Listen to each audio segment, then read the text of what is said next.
Boy friend on demand series మెయిన్గా సమీరే ఒక hard working webtoon producer పైన బేస్ అయి ఉంటుంది. కానీ పాస్ట్లో జరిగిన ఒక పెయిన్ఫుల్ బ్రేకప్ వల్ల తనకి రొమాన్స్ అండ్ ప్రేమ మీద పూర్తిగా నమ్మకం పోయింది. అలాంటి టైంలో జస్ట్ ఫర్ క్యూరియాసిటీ తను బాయ్ ఫ్రెండ్ ఆన్ డిమాండ్ అనే ఒక వర్చువల్ డేటింగ్ సిమ్యులేషన్ యాప్లో సైన్ అప్ అవుతుంది. ఈ యాప్లో యూజర్స్కి కావలసిన పర్ఫెక్ట్ రొమాంటిక్ పార్ట్నర్స్ని డిజైన్ చేస్తారు.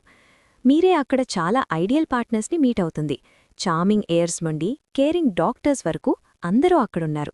స్టార్టింగ్లో మీరే దీన్ని ఒక గేమ్ లాగే ట్రీట్ చేస్తుంది. కానీ ఆ డేట్స్, ఆ ఎమోషనల్ కాన్వర్జేషన్స్ చాలా రియల్గా అనిపిస్తాయి. స్టోరీ ఎప్పుడు కాంప్లికేటెడ్ అవుతుందంటే తనకిష్టమైన వర్చువల్ బాయ్ ఫ్రెండ్ ఇంకా వేలది మంది యూజర్స్తో అదే టైంలో ఇంటరాక్ట్ అవుతున్నాడు అని మీరేకి తెలుస్తుంది. దీంతోనే కన్ఫ్యూజ్ అయ్యి డిసప్పాయింట్ అయిన మీరే తనకి కావాల్సిన విధంగా ఒక కస్టమైజ్డ్ పార్ట్నర్ని క్రియేట్ చేసుకోవాలి అని ఫిక్స్ అవుతుంది. కానీ ఆ క్యారెక్టర్ రెడీ అయి బయటకొచ్చేసరికి తను షాక్ అవుతుంది. ఆ అవతార్ చూడడానికి సరింగా తన real life colleague and work place rival అయిన పార్క్ క్యాంగ్ నామ్ లాగే ఉంటుంది. ఈ అన్ఎక్స్పెక్టెడ్ సిమిలారిటీ వల్ల మీరేకి ఒక విషయం అర్థమవుతుంది.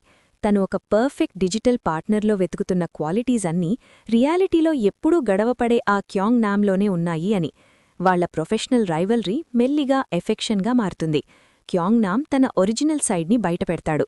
వర్క్లో మీరేకి సపోర్ట్గా ఉండడం, డెడ్లైన్స్ తప్పడానికి హెల్ప్ చేయడం, ఇలా బయటికి చెప్పకపోయినా తన మీద చాలా కేర్ చూపిస్తాడు.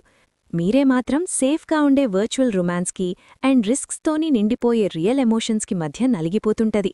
ఎంత అవాయిడ్ చేయాలని చూసినా చివరికి తన ఫీలింగ్స్కి ఎస్ చెప్పి ఫస్ట్ స్నోఫాల్ టైంలో ఇద్దరూ ఒక హార్ట్ ఫెల్ట్ కిస్తో వాళ్ల రిలేషన్షిప్ స్టార్ట్ చేస్తారు.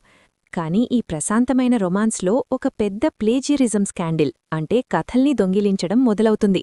కంపెనీలో ఉన్న ఒక senior writer boy friend on demand యాప్ని యూజ్ చేసి ఒక వెబ్టూన్ క్రియేట్ చేస్తాడు.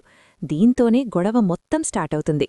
ఆ కేయాస్లో గ్యాంగ్ నామ్ ఒక షాకింగ్ డిస్కవరీ చేస్తాడు. మీరే కూడా ఆ యాప్ యూజ్ చేస్తుంది అని. ఇంకా షాక్ అయ్యే విషయమేంటంటే తను క్రియేట్ చేసిన వర్చువల్ క్యారెక్టర్ సరింగా తనలాగే అంటే గ్యాంగ్ నామ్ లాగే ఉంటుంది. గ్యాంగ్ నామ్కి పూర్తిగా హర్ట్ అవుతాడు. మీరే నిజంగానే తన్నిష్టపడుతుందా లేదా వర్చువల్ వరల్డ్లో తను క్రియేట్ చేసుకున్న ఐడియల్ వర్జన్ని ఇష్టపడుతుందా అని డౌట్ మొదలవుతుంది. కొన్ని రోజులు వాళ్ల మధ్య డిస్టెన్స్ పెరుగుతుంది. కాని చివరికి గ్యాంగ్ నామ్కి ఒక విషయం అర్థమవుతుంది. తన కోపం వెనకున్నది మీరే పైనున్న నిజమైన ప్రేమ అని. వెంటనే వెళ్లి తన ఫీలింగ్స్ కన్ఫెస్ చేస్తాడు. ఇద్దరూ మళ్లీ ఒక్కటవుతారు. స్టోరీ ఎండ్లో ఒక చిన్న ట్విస్ట్. వాళ్ల రిలేషన్షిప్ని కోవర్కర్స్ నుండి దాచాలని మీరే యాక్సిడెంటల్గా గ్యాంగ్ నామ్ని తొయ్యడంతో తనకి దెబ్బ తగులుతుంది. అప్పుడే మీరే తనలోని పెద్ద భయాన్ని బయటపెడుతుంది. ఎప్పుడో ఒకప్పుడు ఈ రిలేషన్షిప్ ఎండ్ అయిపోతుందేమో అని తాను చాలా భయపడ్డాను అని కన్ఫెస్ చేస్తుంది. గ్యాంగ్ నామ్ కూడా తనలోని ఇన్సెక్యూరిటీని బయటపెడతాడు. ఆ యాప్లో ఉన్న పర్ఫెక్ట్ డిజిటల్ వర్షన్ని చూసి నాకంటే అన్ని విషయాల్లో తోపుగా ఉన్న ఆ వర్చువల్ పర్సన్తో నేను ఎలా కంపీట్ చేయగలను అని భయపడతాడు. కానీ చివరికి తనకొక విషయం అర్థమవుతుంది. పర్ఫెక్షన్ కన్నా ఎక్కువ మ్యాటర్ అయ్యేదేంటంటే మీరే చివరికి తన్నే అంటే రియల్ గ్యాంగ్ నామ్నే చూస్ చేసుకుంది అని. డ్రామా ఫైనల్ మూమెంట్స్లో మీరే బాయ్ ఫ్రెండ్ ఆన్ డిమాండ్ యాప్ని లాస్ట్ టైం ఓపెన్ చేస్తుంది. ఆ వర్చువల్ క్యారెక్టర్కి గుడ్ బై చెప్పి యాప్ డిలీట్ చేస్తుంది. ఇది దేనికి సింబల్ అంటే పర్ఫెక్ట్గా ఉండే ఆ ఫ్యాంటసీ వరల్డ్ని వదిలేసి అన్ప్రెడిక్టబుల్గా ఉండే రియల్ వరల్డ్కి తాను వచ్చేసింది అని. కష్టాలు, నలిగిపోయే బాధలు ఉన్నా సరే జెన్యుయిన్గా ఉండే ఎమోషన్సే కావాలని మీరే ఫిక్స్ అయిపోతుంది. సిరీస్ ఎండింగ్లో మీరే గ్యాంగ్ నామ్ని మీట్ అవ్వడానికి పరుగెత్తుకుంటూ వెళ్తుంది. పరిగెత్తకు, నేనిక్కడే ఉన్నాను కదా అని గ్యాంగ్ నామ్ తన చెయ్యి పట్టుకుని ఇద్దరూ ప్రశాంతంగా పార్క్లో నడుచుకుంటూ వెళ్తారు. ఫ్యూచర్లో ఏం జరుగుతుందో ఎవ్వరికీ తెలియదు. కానీ ఫస్ట్ టైం మీరే రియల్ లవ్ కోసం ఏ రిస్క్ అయినా తీసుకోవడానికి రెడీగా ఉంది.